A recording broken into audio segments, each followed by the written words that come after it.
On a quiet Sunday morning in June 1914, the world's financial architecture felt as permanent as the stone foundations of the Bank of England. A British merchant could travel to Argentina, trade with a German supplier, and settle the account in gold sovereigns, confident that the value of his money was anchored by a universal, immutable standard. There was virtually zero inflation. Borders were open to capital. The global economy was an integrated machine of remarkable efficiency. Then, two shots rang out in Sarajevo. Within 30 days, the First World War began. But before the first trench was dug, or the first machine gun fired, a different kind of casualty had already occurred, unnoticed by the soldiers marching to the front. The gold standard died. The era of stable money ended, not with a whimper, but with a frantic suspension of banking laws across Europe. This moment teaches us a lesson that history repeats with terrifying precision. When the guns start firing, the ledger gets rewritten. We often view war as a contest of military strategy, of geography, and ballistics. But at its core, war is an event of supreme economic violence that shatters the existing financial order and forces the creation of a new one. From the Napoleonic Wars to the War on Terror, every major kinetic conflict has served as a reset button for the global monetary system. The mechanism is always the same. The justification is always emergency. And the result is always a permanent transfer of wealth from those who hold currency to those who hold the debt. To understand why this happens, we must strip away the patriotism and propaganda and look at the cold arithmetic of conflict. War is the most expensive endeavor a nation can undertake. It demands the immediate mobilization of resources, steel, oil, food, labor, on a scale that exceeds a nation's regular productive capacity. In peacetime, a government operates within the constraints of its tax revenue. If it wants to build a bridge, it taxes the citizens to pay for it. But in wartime, the cost of survival is infinite. No government can tax its citizens enough to pay for a total war without sparking a revolution at home. The math simply doesn't work. So, throughout history, leaders have faced a binary choice: lose the war due to lack of funds, or break the financial rules. Without exception, they choose the latter. Consider the precedent set during the American Civil War. Prior to 1861, the United States operated on a hard money standard. Gold and silver were the only legal tender. But as the Union faced the staggering costs of the conflict, the Treasury realized its coffers were empty. President Lincoln didn't surrender. He signed the Legal Tender Act of 1862. For the first time, the U.S. government issued paper money, greenbacks, that were not backed by gold, but merely by the promise of the government. It was a temporary emergency measure, or so they said, but it fundamentally altered the relationship between the citizen and the state's money. Inflation in the North soared, and in the South, where the printing presses ran even hotter, the currency collapsed entirely. The war reset the monetary baseline, centralizing financial power in Washington in a way that had never existed before. This pattern reached its industrial zenith in World War I. Before 1914, the major powers adhered to the classical gold standard. It was a straitjacket that prevented governments from spending more than they possessed. When war was declared, the belligerent nations, Britain, France, Germany, suspended the convertibility of their currencies into gold almost immediately. They needed to print money to buy munitions, and the gold standard stood in the way. They promised their citizens that after the war, they would return to the old parity. They lied.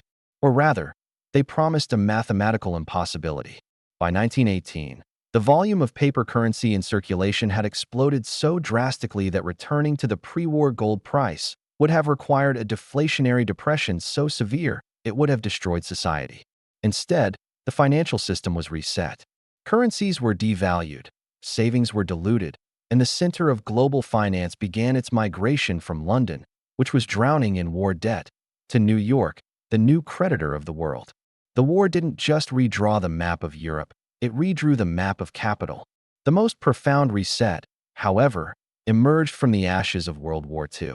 By 1944, the global economy was in ruins, and the United States held the vast majority of the world's monetary gold. The Allies met at Bretton Woods, New Hampshire, not just to discuss peace, but to engineer a new operating system for the global economy. The result was a dollar-centric world. All currencies were pegged to the dollar, and the dollar was pegged to gold. It was a system designed for a world where the U.S. was the undisputed manufacturing and military hegemon. But notice the catalyst. It took a global conflagration to wipe the slate clean and install a new hierarchy. The chaos of war provides the cover of darkness under which the rules of money are rewritten. The public accepts radical changes during wartime: price controls, capital restrictions, rationing, currency alterations that they would never tolerate in peacetime. But the Bretton Woods system itself fell victim to the next major conflict: the Vietnam War and the Cold War buildup. In the 1960s, the United States attempted to fund a massive social welfare state at home, President Johnson's Great Society, while simultaneously fighting a costly war in Southeast Asia. This was the famous guns and butter policy. Economic historians point to this moment as a critical lesson in resource constraints. You can have guns, or you can have butter, but you cannot have both without destroying the currency. As the U.S. printed dollars to pay for helicopters and healthcare, foreign nations, particularly France, began to doubt the dollar's value. They demanded gold instead of paper. The U.S. gold reserves began to bleed out. On August 15, 1971, President Nixon announced the temporary suspension of the dollar's convertibility into gold. It was the final default on the wartime promises of the 1940s. The Vietnam War had essentially broken the gold backing of the dollar. This was the birth of the modern fiat currency system, a system of floating exchange rates where money is backed by nothing but faith and the tax authority of the state. It was a total reset. Overnight, money changed from being an asset, gold, to being a debt instrument, a treasury bond. The inflation of the 1970s was not an accident. It was the aftershock of the war financing that preceded it. Now, we must analyze the mechanism of the silent heist that accompanies these resets. How does a war actually get paid for if taxes aren't raised enough? It is paid for through inflation. Inflation is a hidden tax. When the government prints new money to buy missiles, it dilutes the value of the money already sitting in your savings account. If a war causes the money supply to double and your savings remain the same, you have effectively paid a 50% tax on your wealth, even if the IRS never sent you a bill. This is why economists often describe inflation as a policy of wealth redistribution. It transfers purchasing power from the saver to the debtor, and the biggest debtor is always the state fighting the war. This dynamic creates a complex moral and economic debate. Mainstream economists, particularly those of the Keynesian school, argue that this flexibility is essential. They contend that if governments were handcuffed to a hard money standard during an existential threat, they might lose the war. In this view, inflation is the lesser of two evils. Better to have a devalued currency than to be conquered by a foreign power. They argue that the ability to expand the money supply allows the state to mobilize the economy rapidly, smoothing out the shock of transition from peace to war. However, critics, often from the classical or Austrian schools of economics, argue that this facility to print money actually enables forever wars. They suggest that if governments had to pay for wars immediately through direct taxation, the public would lose the appetite for conflict very quickly. By financing war through debt and inflation, the pain is deferred and concealed, allowing conflicts to drag on for decades. The War on Terror, estimated to have cost over $8 trillion, was funded almost entirely by debt. There were no war bond drives or victory taxes, as in the past.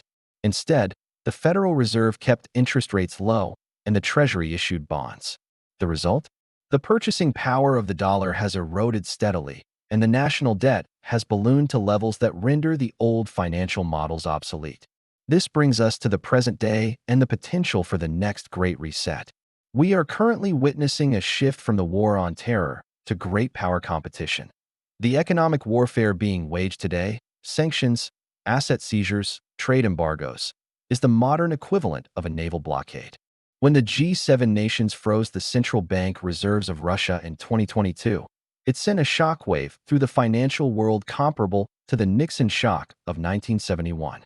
It signaled that the US dollar and the euro were no longer neutral mediums of exchange, but political weapons. Just as World War I forced a move from London to New York and World War II cemented the dollar, the current geopolitical friction is accelerating the move toward a multipolar financial system. Nations like China, Russia, India, and Brazil are actively seeking mechanisms to settle trade outside the dollar system, accumulating gold at record paces. They are preparing for a world where the financial lines are drawn by geopolitical alliances. The mechanism of the reset is already grinding into gear. The modern version of this reset may not look like a formal conference at Bretton Woods.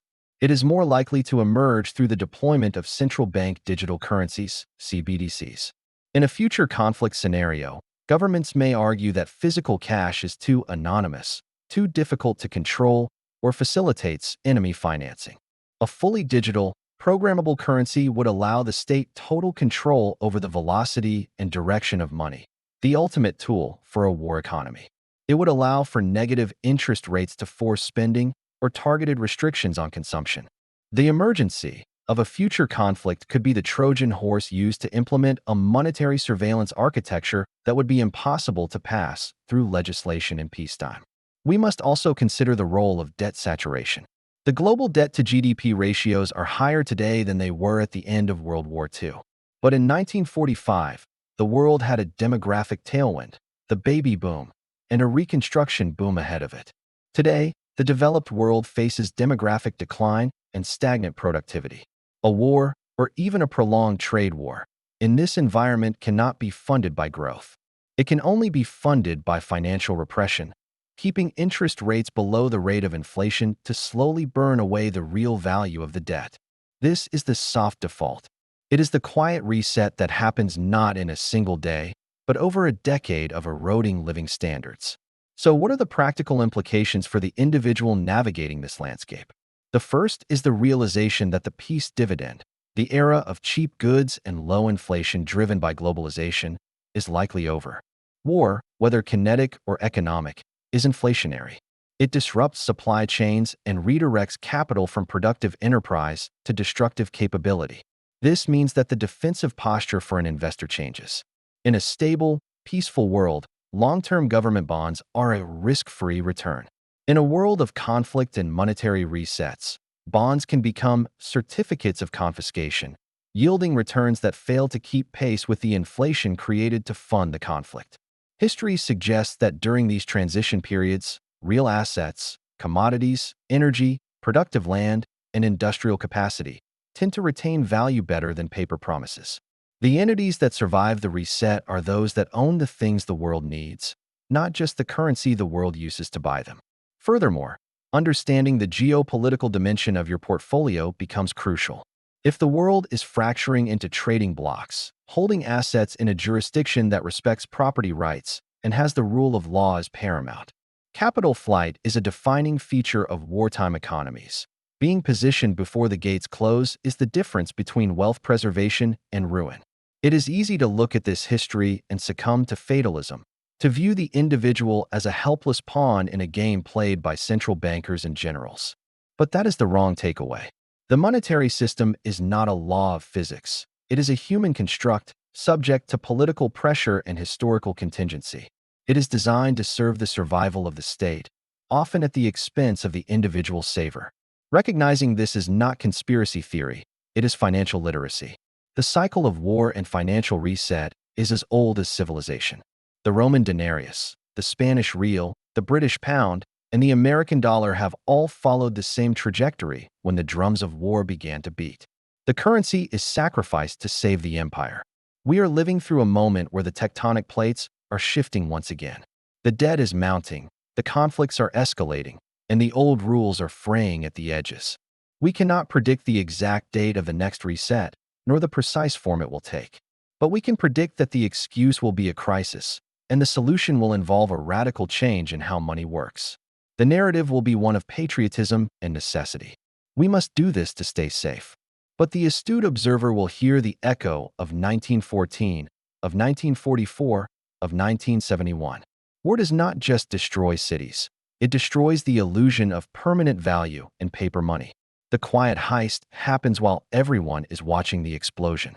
The smoke clears, the treaties are signed, and the world looks up to find that the money in their pockets is no longer the money they thought they owned.